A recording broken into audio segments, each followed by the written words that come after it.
Hello, everyone, and thank you for joining us for what will surely be a very informative webinar. It's been a challenging 24 months for commercial real estate, and our data sources tell us that those challenges are not ready to let up. As a lot of other industries are ready to come back after COVID, commercial real estate seems to be in the very first few innings of what's to come for the industry and the asset class. Your moderators and your speakers are going to discuss this stuff. A lot of people believe that the challenges that commercial real estate has had to face for the past 24 months will have to face for the next several years at least. And the solutions range from being innovative and using technology and coming up with different purposes for office space to farming for commercial office space. Everything's being discussed. Nothing is left off the table. You know, in Manhattan, you have 500 million square feet of office space. The tenancy in these commercial office spaces are at less than 30%. Even if you get that number up to 80%, that leaves you with 100 million square feet of commercial office space that's going to be left empty. That's a major challenge for the city and for the owners of those assets. So hopefully David, Thea, and Edmund will be able to shine some light on all of this, and please save your questions for them for the end. So thank you. Enjoy the webinar. All right, thank you, Amir. Good morning, everyone, and thank you for joining us. I'm Taya Kruger, Senior Principal and member of the Real Estate Group here at Burton. Burton and TRD Studio conducted a survey at the end of last year throughout the East Coast, and the results were compiled into the white paper. Some of you may have already seen it, but if you haven't, we'll make the link available in the chat for you to download, and we'll also send it around by email later today.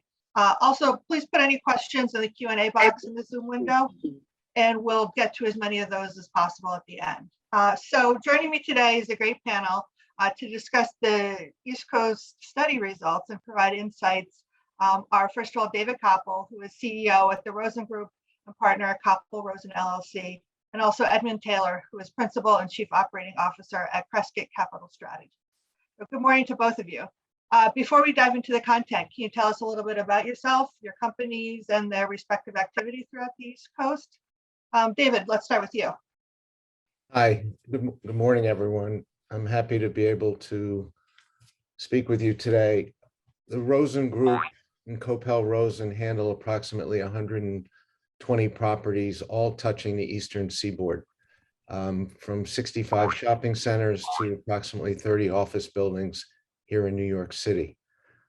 We've made it through COVID, not the same as we were before, and I'm happy to be able to share some of those experiences with you today. Hey, good morning. My name is Edmund Taylor. I'm the principal and COO at Crescent Capital.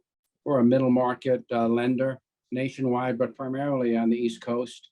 I've got 30 years of experience, lent over $100 billion in my career, and have been through 5 cycles before, whether it's the original Russian debt crisis, the Great Depression, the Great Financial Crisis, I should say, and some of the other housing bubbles in between. So I've seen it all, and this is just another market disruption that we'll have to figure out how to get through. So I look forward to discussing that with everyone on the call, as well as my fellow panelists. All right, great. Thank you so much, both of you. Maybe let's start out by talking about the office sector. So how are both of you looking at office deals today differently than, for example, 4 or 5 years ago or before the pandemic? I know you both bring slightly different perspectives, so I think we're interested in hearing from both of you on this. Okay, I'll start. Office deals, lease terms are typically shorter today than they were. And although that's not in our sweet spot, we understand that tenants are a little skittish in today's world, not knowing what the future will bring. And actually, there is a benefit because rents are somewhat depressed today. So these shorter term leases actually bridge us from the COVID and post-COVID era into hopefully stronger markets 2 to 3 years from now. Yeah, I would say, the office market from a lender's perspective, and this is primarily focused on the East Coast, but I think it's similar in other regions of the country, has become, I would say, more bifurcated. So prior to COVID, there wasn't as much of a difference between, say, an A-class office property and maybe a B minus, B plus. There was, some pricing differential, but in terms of the bifurcation of tenant availability and so on didn't really exist. We're now seeing a huge bifurcation, kind of B minus, C plus properties have no take up kind of at any price because they're not really outfitted for kind of the post-COVID world where people want more space, outside terraces, the advanced filtration systems, that type of thing. So there's been a very large, I think, bifurcation in occupancies, in tenant interest between kind of the higher end, I call it A minus properties and kind of the B plus to C plus properties. A lot of the C and C plus properties, B minus properties, now you're seeing them, people talking about converting them into shared office space, which I think is become more popular post-COVID because people still want to have space to go to occasionally, but maybe not to go there every day. So we're interesting to see what happens with the kind of the B plus to C plus office properties going forward in the big cities. Right. So, I mean, there's clearly been major cultural changes about ideas such as remote work, work from home, the viability, the pros and cons. We've also read a ton about, whether large companies want to move to like a hub and spoke model where maybe, they have a few different suburban locations in addition to a downtown headquarters. How have each of you seen this play out, especially since we're talking about kind of the entire East Coast, is what's happening in New York City, for example, just fundamentally different than other parts of the region? What we're seeing is companies are grappling with what work from home looks like as we come out of COVID. It appears that since the job market is as tight as it is, that people who are applying for jobs are on their interviews, whether they're virtual or in person at this point, are seeking out some form of remote work as part of their work week. And a lot of companies are grappling with that. I know we are. We're going to a 4-day-a-week work week shortly. We're at 3 right now. And we don't know what the future holds. I know some of the big investment banks have offered administrators at least 90 days work from home a year. That's a considerable amount of time. From our perspective, that's not going to help our occupancy as they decide that they can do with less seats because less people are in occupancy at all times. Right. I think especially this month we've seen it play out. I think Goldman Sachs, for example, wanted all their employees to come back to the office 5 days a week, and are they successful in doing that? I think not quite yet. So, is this still evolving? Edmund, I didn't mean to cut you off, so I don't know if you want to. No, please. Jump I in. would add, I would say pre-COVID, we were less bullish on the suburban office market, particularly I'm talking about the New York City area now, although I think probably we could apply it to other areas, other markets as well. I would say that one of the big issues in New York about getting people back to work has been the commuting, right? People don't mind getting in their car and driving to work, but the idea of having to come in from Long Island or Westchester or Connecticut or New Jersey, on a packed train, I think has been what's turned a lot of people off about returning to the office, again, broadly speaking. So we've seen an uptake in office leases from pretty high-end tenants, whether it's the Morgan Stanley and open up another office in Westchester, so that folks that live in some of these suburban communities can get in their car and drive. And I think they feel much more comfortable about going to an office environment where they don't have to kind of commute and take the subway or the Metro North or other methods of transportation. Given the pandemic, people on top of each other, and overlay on the crime and some other issues unique to New York, I think the suburban office market has come back more quickly than we would have thought pre-COVID. You want to make any predictions for what the suburban office market looks like, I don't know, 3 years from now, 5 years from now? Well, to David's point earlier, one of the things we're seeing is shorter term leases, right? So it used to be kind of standard 10-year lease. Now you're seeing, even in suburban markets, kind of 3 to 5 year leases. It's going to be interesting to see where they roll in 5 years. But I think it's here to stay. I think the work from home or work closer to your home is, unless you're a bank maybe or firms like ours, it's going to be kind of the standard in the marketplace. And so I think you're going to have some presence in the suburbs, if you're a New York City based company. especially to accommodate the quote unquote great escape from New York City. Just keep in mind, before COVID, the residential markets in Southern Connecticut and Northern Westchester were dead. There Yep. were thousands of homes on the market. And now you can't find a home in those markets.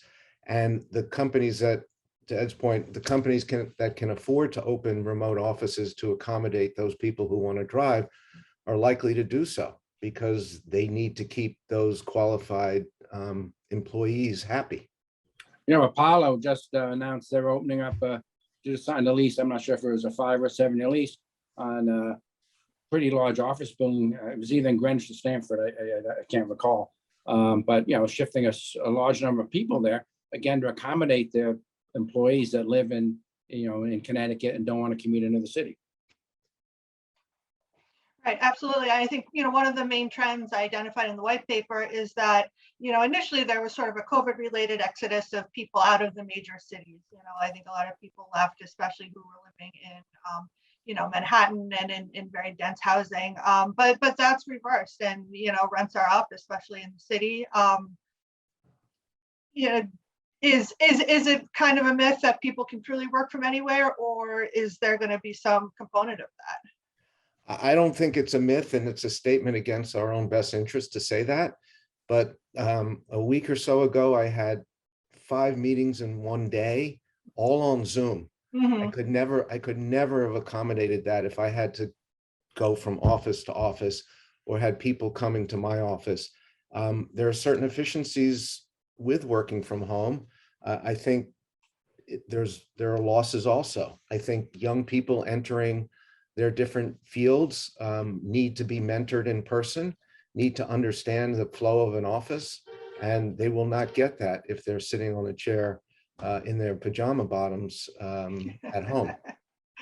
Yeah, no, that's critical. You know, we have our staff, and when we hire younger people, we tell them we're in an office environment. We need, you know, we're a small company. We need to integrate you into the team. It doesn't mean you can't work from home occasionally, but, you know, as I think David Solomon and Goldman said, and maybe it was Jamie Dimon, you know, finance is an apprenticeship business, right? Real estate's an apprenticeship business. You can't learn it sitting in your house. You've got to talk to developers, talk to lenders, talk to owners. You've got to go out and look at real estate. You've got to touch it. You know, it's not a sit in your bedroom and run spreadsheets. And you know, so I think it's gonna, just like COVID hurt, I think, kids in elementary school and in schools with all the downtime they've had. I think this is hurting, you know, younger folks coming out of college. Are we ever going to go back to 5 days? Probably not. But this idea that we're going to work forever in a house, it just, you know, I think has to end at some point. Right. I think you've both perfectly encapsulated, especially what, you know, we're seeing as a professional service firm. You know, we spend a lot of time thinking about our, you know, up and coming staff and making sure they're trained and, you know, how they get that sort of, you know, one-on-one contact. But on the flip side, you know, as David mentioned, you know, the ability to have more Zoom calls with clients and get, you know, not sitting in the room together FaceTime, but, you know, Zoom FaceTime with clients who are maybe based, you know, outside the New York area. Maybe, you know, we're seeing and talking to them a little more often than we would have in the past. So, you know, there's definitely pros and cons. You know, I think it kind of forced, the technology was there, but, you know, it kind of forced all of us to adopt it pretty quickly. And, you know, I think we have to see, you know, what the takeaways are going to be for the next few years. Yep. And, you know, so during the most kind of disruptive early times of the pandemic, you know, we all know that a lot of landlords, you know, had to be incredibly flexible and offer rent concessions and things like that. You know, has that mostly worked its way through the system? You know, what was your experience with, you know, with working with tenants during those times? Our experience was, it was an experience I had never expected and had not been prepared for whatsoever. A little bit of psychology and a little bit of hand-holding and a lot of support to the tenants. There were some tenants that you knew by talking to them that they needed a period of time with no rent. We have one tenant who is like a shared space for psychologists. Well, guess what? Psychology is all being handled on Zoom right now. And he was completely vacant, 2 floors in a building. He was very proactive, though. He reached out immediately. We talked it through with him. We realized what he was telling us was not myth. And we started working on rent support for him to keep him in business, because the end game is to keep the tenant in the space, because if you have to replace that tenant, the costs are going to be a lot more than the rent support you give them for a period of time. And we did the same thing as a lender, right? We would, first you to kind of sift through everyone, lots of folks asked for rent relief, who really needed, who didn't. And then we were happy to, as David said, people had no choice, right? You either keep them there and get some, get a reduced rent and hopefully get the, kind of in the back end of the lease, or you throw, you basically throw them out, and then you've got to find another tenant, and that's expensive, and they're going to sign at lower rents anyway. So, we've tried to be very accommodative, where needed. And sometimes it wasn't easy, because you had to call what you were hearing, and you had to call it pretty with a fine tooth comb. Yeah. We had one tenant, very successful tenant, came and asked for free rent. And we had just read that they raised $40 million in a B round. And I said to him on the phone, I'm happy, to give support to tenants that need it, but I don't think you're that case. And 3 days later, we saw his company being spoken about on Kramer. And it was talking about their stock price that was going through the ceiling. So, I didn't blame him for asking, but you can't, it wasn't appropriate. Mm-hmm. Right. So on the owner or investor side, you need to be savvy about these types of things, as with all aspects of your business, obviously, but you had to watch that closely. For the few mortgages that we did end up asking forbearance on, it was easy to demonstrate. We'd send them a rent roll, we'd send them, the rent support we were giving, we'd send the abatements we had given out, and the lenders could easily do their diligence and see that certain properties needed forbearance. Right. Mm-hmm. And we would do that. And one of the questions we would always ask, right, is we can give forbearance, or we can foreclose. Now, if we foreclose, are we going to be able to manage the property better than Dave or his teams? The answer is no. We're in this dislocation, and so we need to make those accommodations. Again, where it was appropriate and where it was needed. And we weren't successful with tenants in all cases. We were on approximately 4 million square feet of property in New York City. We were at a sub 6% vacancy rate pre-COVID that shot up to 20% in the height of COVID. It's come back down to about 18, and we have leases out on another 3 or 4% of our space. But it was a mass, leveling. Or not even leveling. It was the rugs were really pulled out from underneath us. And don't forget, you can't go to court with every tenant, but there were bad actors and good actors. Yep. There were people that ghosted you and wouldn't respond, and you had no tools. There were no tools. You couldn't dispossess a tenant.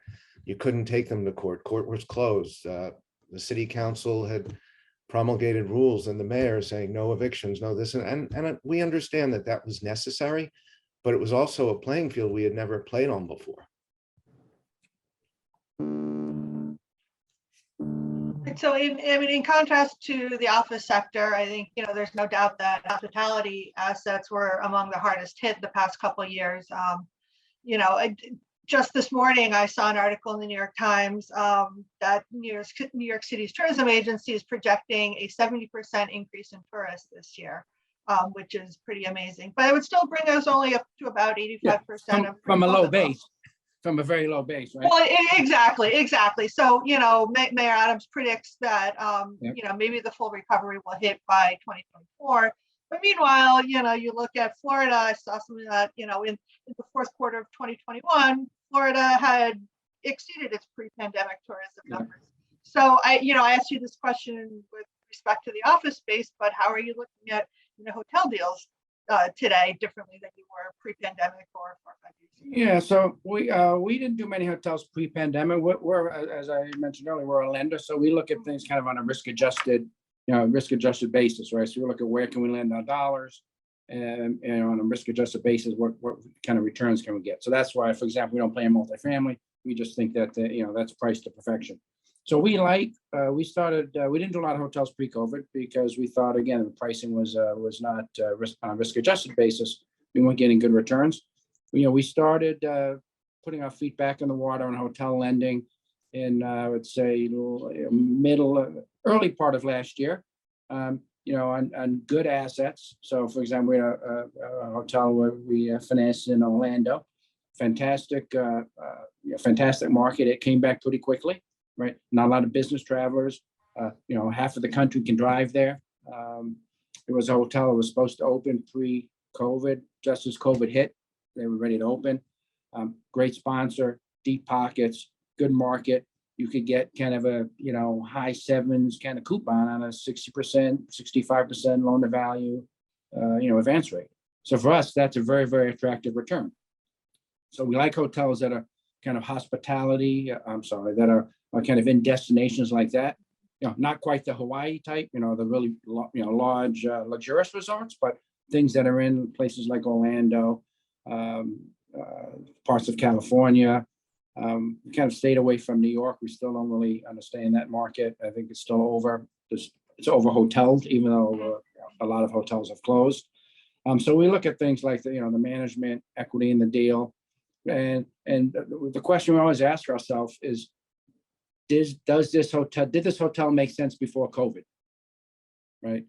Because if it made sense before then and had a good track record, generally people at some point are going to travel again, and we've already seen that pick up.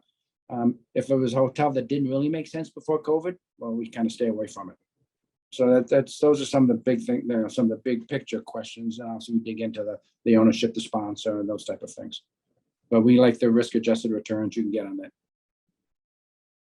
We only have 2 hotels in our portfolio, and they're in upstate New York, and that was one of the loans that we needed forbearance on because there were no customers, there was no revenue, we have a convention center, there were no conventions. We were returning deposits for people who had scheduled weddings. It was really a free fall for a while.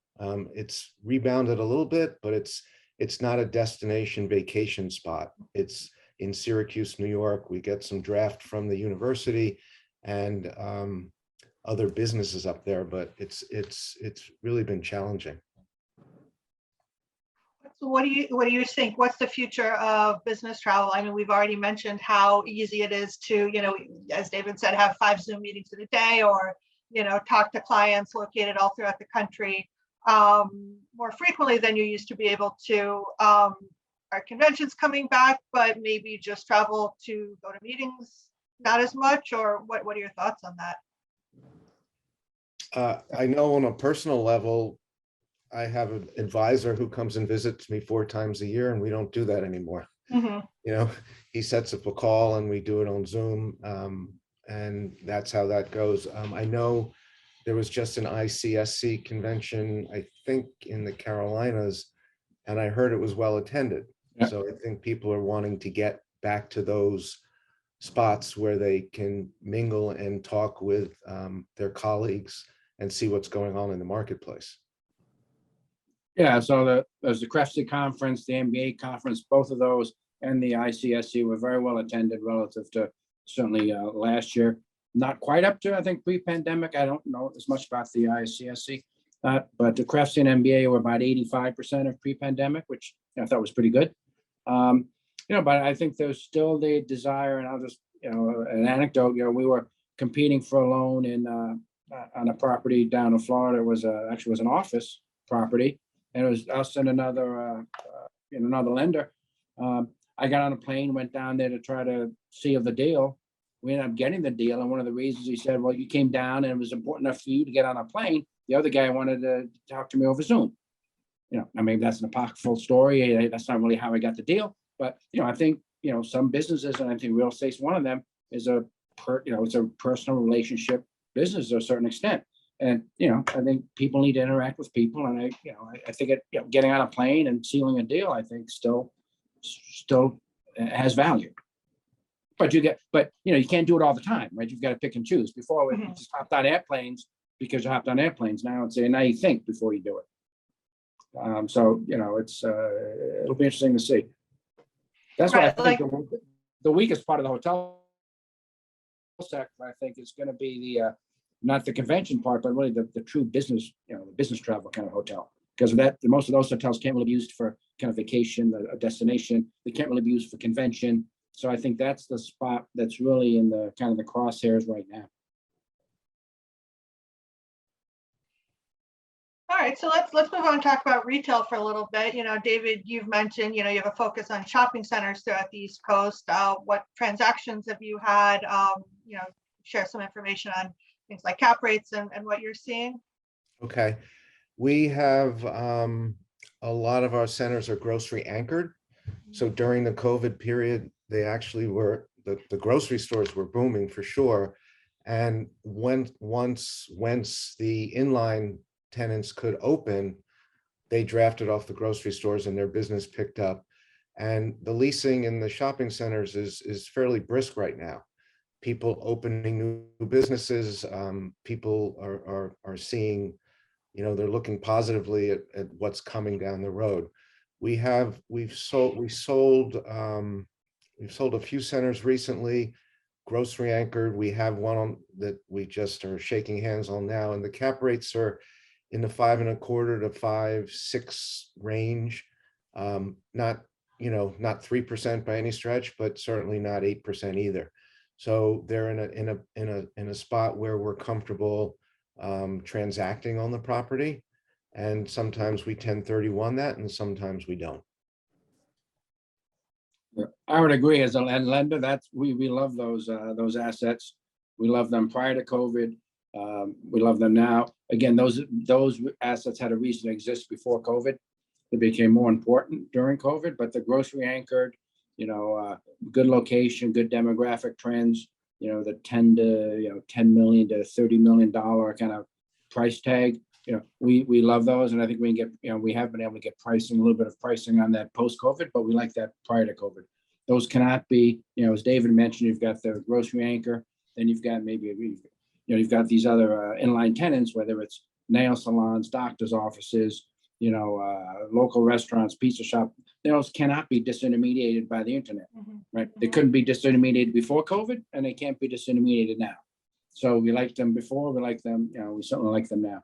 Yeah, again, we look to sponsor, we look to demographics, we look to track record, but we really like that grocery anchored retail in the $10 to $40 million price point.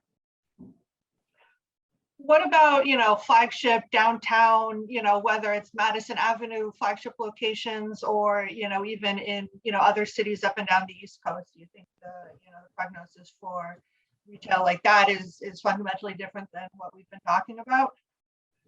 Well, I think flagship Madison Avenue, New York City is all going to depend on how our current mayor digs us out of the previous administration.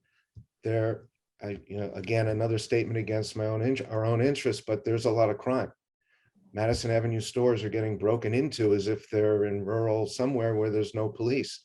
And I don't want to become political, but we need to make the streets safe so that the retailers can shut their lights off at night and know their merchandise will be there the next morning.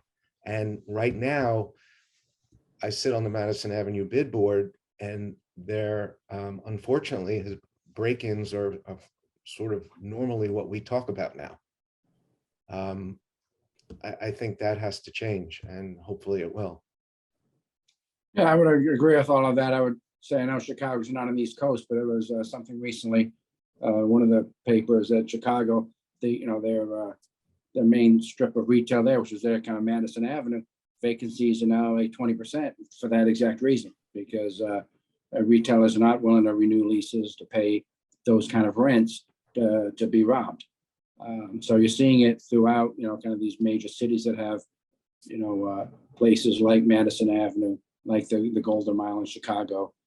So you need to tackle the crime issue before you can, before we can reopen those.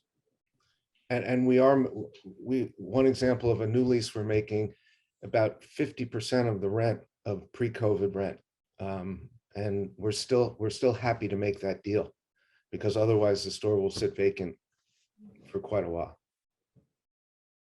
So, David, question for you. Ed had mentioned, kind of the resilience of tenants, as I think, as he said, like, services can't be disintermediated by the internet, your restaurants, whether it's nail salons or other, things like that. Are you seeing an evolution in your tenant mix similar to that?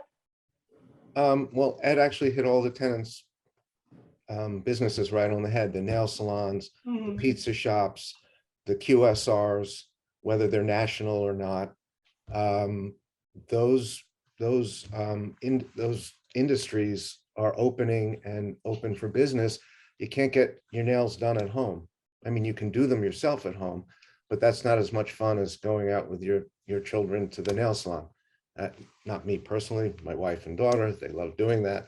And there are a lot of people who you can't buy, you can buy a t-shirt at home, but you can't try it on at home. So you can't have that shopping experience while you're Googling around on the different sites.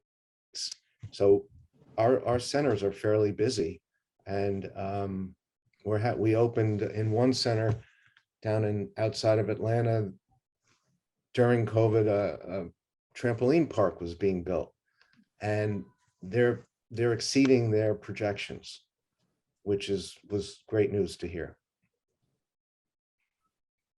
Right. I think, especially families looking for activities, get out of the house, bring the kids, burn off some energy. That makes perfect sense. So we're at 11:30. I think we'd like to move to, some Q&A. I think we have one question in the chat right now. If anybody has anything else, please input it in the Q&A box at the bottom of your Zoom screen. But the question we have, it popped up kind of towards the beginning when we were talking about returning to the office, especially maybe in the context of New York City. Someone said people are flying, so why are subways and trains more of an issue? Either of you want to speak to that, either from personal experience or what you see more broadly? I think the subways and trains is an issue of crime, at least in New York City, right? I mean, it seems like every day someone's stabbed in a subway, pushed in front of a train. Now maybe it's just more headlines than not, but I mean, clearly the subways are less safe today than they were pre-COVID. There's more homeless people on them. So I think people just don't like riding public transportation at this point. So I think it's more of a crime issue that they hopefully will get solved, as opposed to kind of, I'm going to get COVID on the subway. Yeah, I'm not worried about getting COVID on the subway. I am worried about getting pushed in front of a train if I'm not paying attention or I'm looking down at my phone. So I do ride the subway, and it's the easiest and fastest and best way to get around the city. No question about that.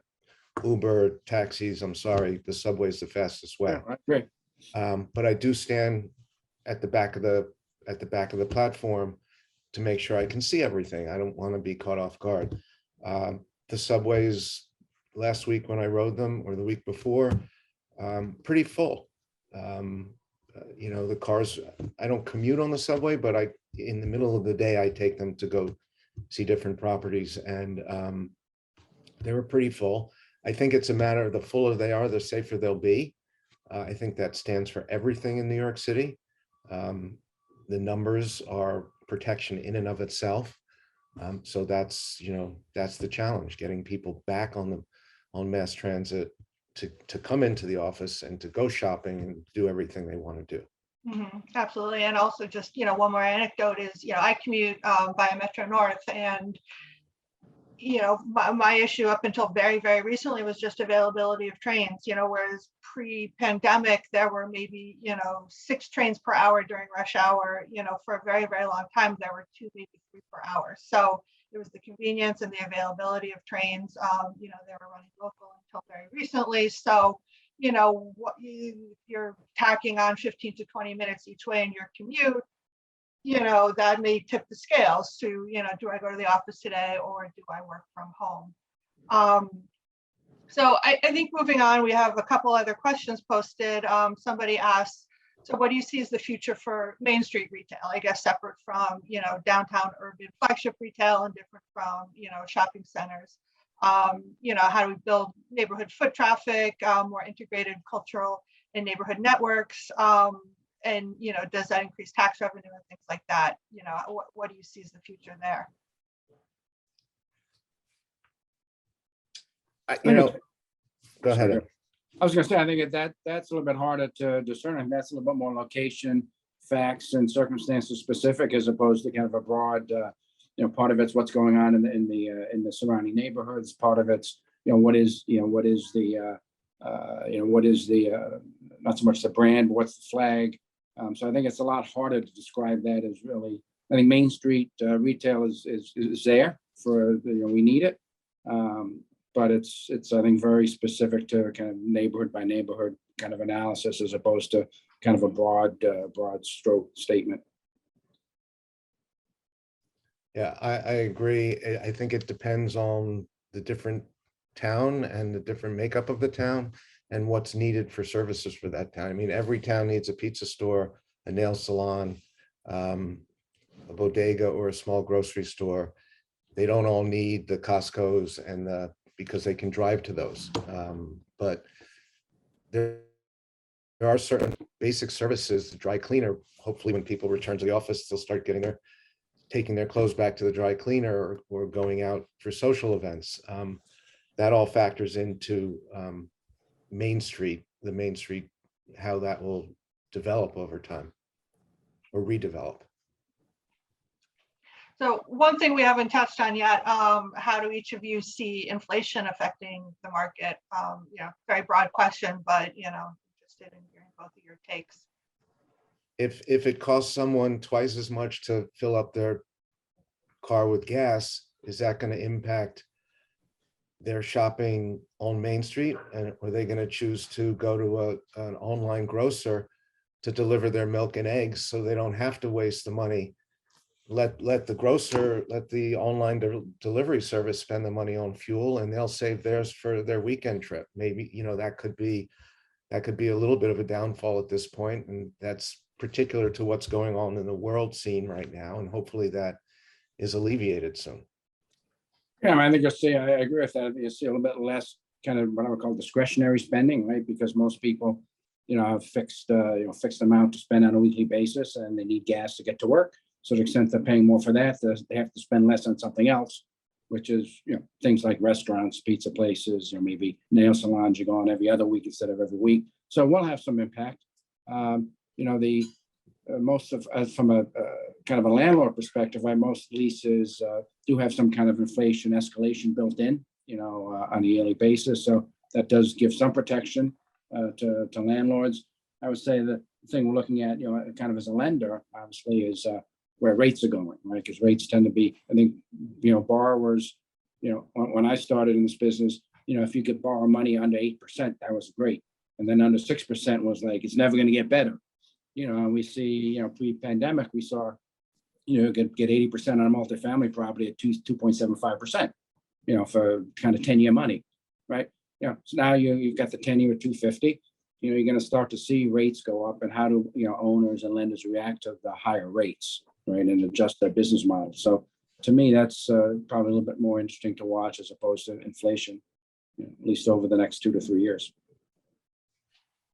Right, so we have two questions about kind of emerging technologies that maybe we'll combine into one. So, you know, how are you incorporating new technologies into your properties? And I guess we'll start with David. You know, the questioner specifically mentioned things like electric vehicle charging stations, landing pads for drone deliveries, using smartphone apps for, you know, controlling building security measures, climate control, things like that.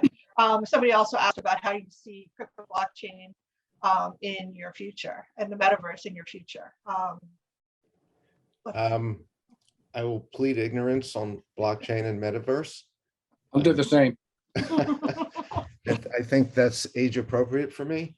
And with regard to new technologies, we do have, and we encourage charging stations at most of our grocery anchored shopping centers. And we have been approached by the category killer in that regard, Tesla, who wants to put charging stations at most of our grocery anchored centers.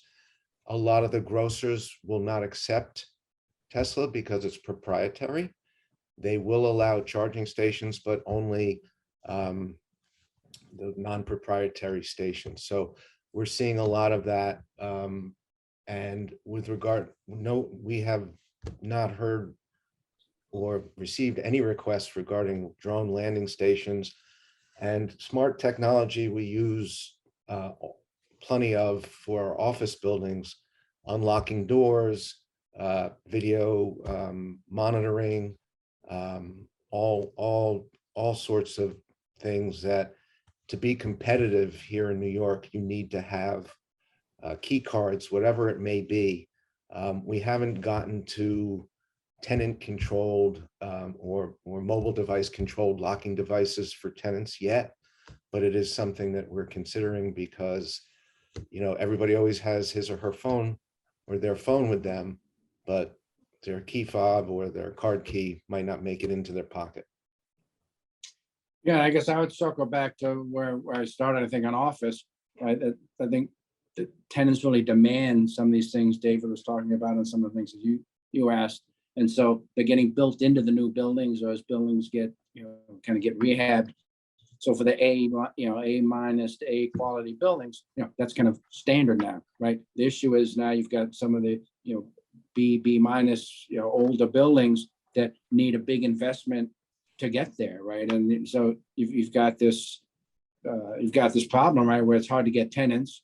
Rents have gone down in these buildings, but yet you need to have a ton of CapEx to be able to bring them up to speed to have some of these technologies you talked about. So it's kind of, where do you get that financing, right? So it's I think it's put the B minus guys in a real bind.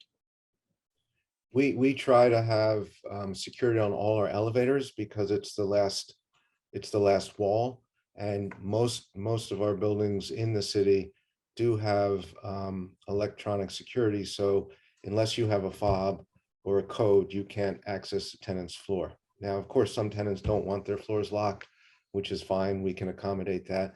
We also have systems where an occupant can walk in, present their card to a box in the lobby. It will tell them which elevator to go to, and they'll go right to their floor. It's destination dispatch. It's for larger buildings, but occupants like it. It's very easy. They present their phone, unlocks the elevator, takes them to their floor. They don't touch any buttons. That's something else that may be coming down the line, the touchless buttons as a result of COVID. Elevator companies are offering those now for when they modernize elevators or rehab them. It's just a matter of cost, as Ed said. All right, so we have one more question in the queue unless more come in, and just going back to hybrid models of working. Does office sharing become relevant in the future? Does that mean tenants are going to want a smaller footprint? How does the commercial real estate sector adapt, and how will this impact commercial real estate, specifically in New York City? I recall years ago, there was an advertising firm that did what they called hoteling within their office. You'd walk in the morning, you'd pick up a phone from a central area, and you'd go sit wherever you want. You take your laptop with you, or there was a computer there, and you just put in your credentials and you could sit wherever you want. I know in our own office, due to the hybrid work model, we have workstations that aren't used all the time. I think I would be stupid if I said that that's not going to be a real factor of desk sharing. I mean, every lease we do in New York City, there's a 10% desk sharing. So the tenant can invite anybody in. Typically, we like it to be people who they're doing business with, but they can desk share up to a certain proportion of the space. And I think that's the future. It's not going to stop. Yeah, I would agree. And I would say, certainly before COVID, certainly for like banks, I'm very familiar with the banking sector, right? Even pre-COVID, they looked at we looked at where I worked and said, geez, on any given day, I don't know the exact number, but 35% of folks aren't in the office, right? If you're an investment bank, you're on the road pitching deals. If you're a salesperson, you might be on the road visiting clients. You could be on vacation, right? So a lot of the banks are already shrinking their footprint in terms of we only need to have space for, 65 or 70% of our staff, and we'll do this hoteling concept where you show up in the morning, you pick any desk you want. There's no offices.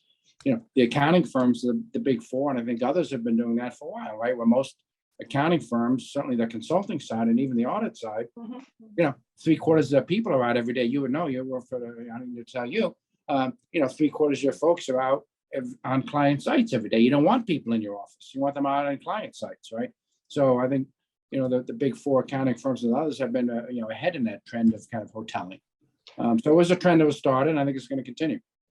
Right. No, absolutely. And, it was interesting because I think, just speaking for professional service firms, accounting firms, pre-COVID, the day-to-day audit work, clients were kind of already, adapting to, sending more information electronically. They didn't always have space for a whole team of auditors to come camp out in their conference room for months on end. So there was already a trend to maybe doing more of the audit work, out of the client office, but, certainly there was some of that.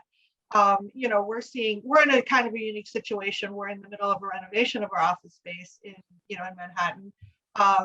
So on the one hand, we no longer need things like a big file room or, a big server room that, we did when we originally configured the space. So we can have more space per person, in the same footprint or even a slightly short footprint. But, and then on the one hand, maybe you say, well, desk sharing seems like an obvious solution if, everybody's only going to be in the office maybe 60% of the time.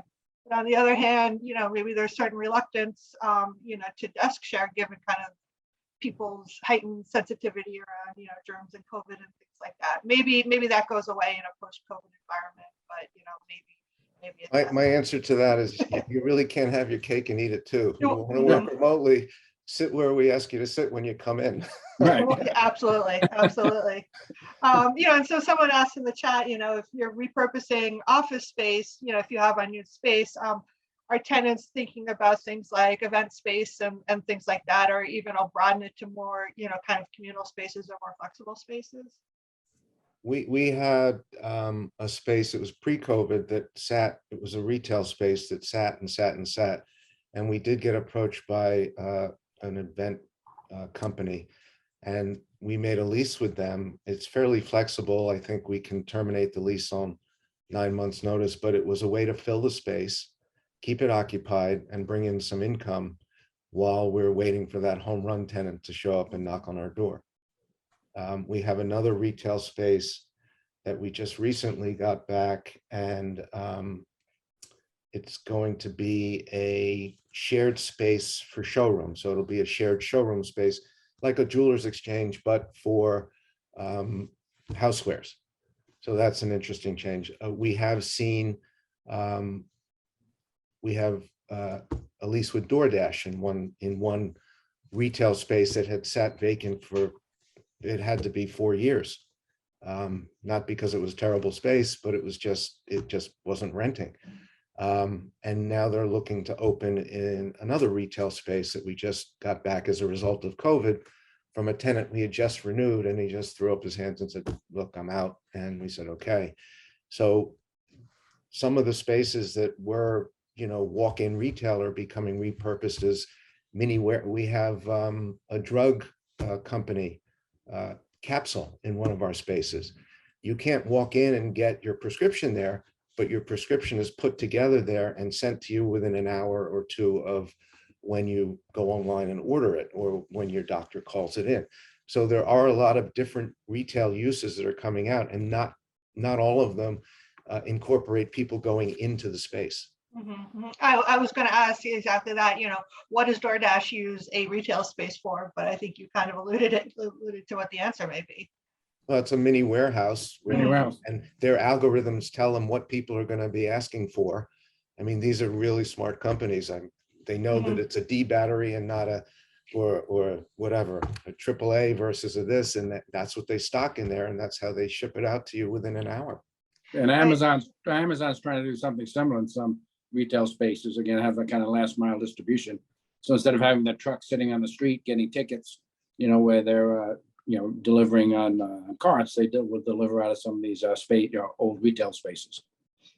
Right. Does it create some hazards for pedestrians? Absolutely. There's a lot more of these bikers, and whether it's an electric bike or I actually applaud the bikers who still pedal Yeah, as opposed to come at you with electronic power. But so it's changing the playing field a little bit.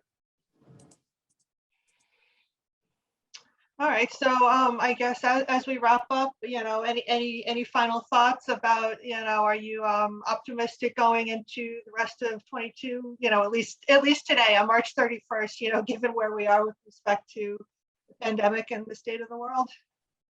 I'm always optimistic. If I weren't optimistic, I wouldn't get out of bed in the morning. Every day I learn something new. There's a new challenge and there's new rewards too. So it's sort of like that Bruce Springsteen song, Two Steps Back or whatever. I can't remember the lyric, but you make leases and you hope the tenants perform. We just had a lease bust on us. It was very unfortunate. Large retail tenant signed a lease and now they're telling us they don't want to move forward. But so out of that adversity, I'm hoping we find a better tenant at a higher rent, because that rent was pegged in the middle of COVID. And as a result of that, it was depressed and low. Hopefully we can make spin something good out of it. yeah, I would pretty much agree. I tend to be very optimistic. I've been through crises that people said, well, geez, how are we going to get through that? The .com blow up, geez, how much space was given up? Maybe not so much on the East Coast, but certainly on the West Coast, it's never going to recover, right? San Francisco is a great market today, right? After the global financial crisis, banks are going to give it back all their space. They didn't. Banks now have more space, or as much space as they had. You've got Apple and all the tech companies now in the big cities, right? So we'll figure our way out of this. It's going to take time. It's going to take creativity. You're going to have to look at real estate maybe a little bit differently than you used to. You're going to have to take your retail and put Amazon in there or Doordash. But we're going to get through it. And it's going to be the folks that are creative, that really understand the fundamentals of real estate, that have been through these type of crises. Every crisis is different, but it's a crisis, and been able to manage their way through there with good owners, people that behave well. I think David talked about behavior. Those borrowers that behave well. They're in a situation that's no fault of their own, but they work with you to find a common solution. Those folks, are going to do well, and we'll figure our way out of this. And I think 22 will be better than 21. 23 will probably be better than 22. Are we going to get back to 17 or 18? Time will tell. Following up on that, I have the benefit of experience, some good, some bad. But back in 1995, in order to save a property, we had to take mezzanine financing from an investment bank at 17.5%. So I will never forget that. And anything, this is like I'd be happy with 8%. I'm not encouraging it, but this is so far better than what the past held, that that experience says, well, if we can come back from a 17.5% rate, we can certainly live with a 6 or a 7% rate that may be coming down the road, if it even gets that high. Right. All right. Well, thank you both for joining us today. Glad we could end on kind of a note of hope and optimism. As promised for everybody, we'll be sending around the white paper this afternoon, if you haven't gotten it already. So be on the lookout for that, and enjoy the rest of your day, everyone. Thank you very much. Thank you, everyone.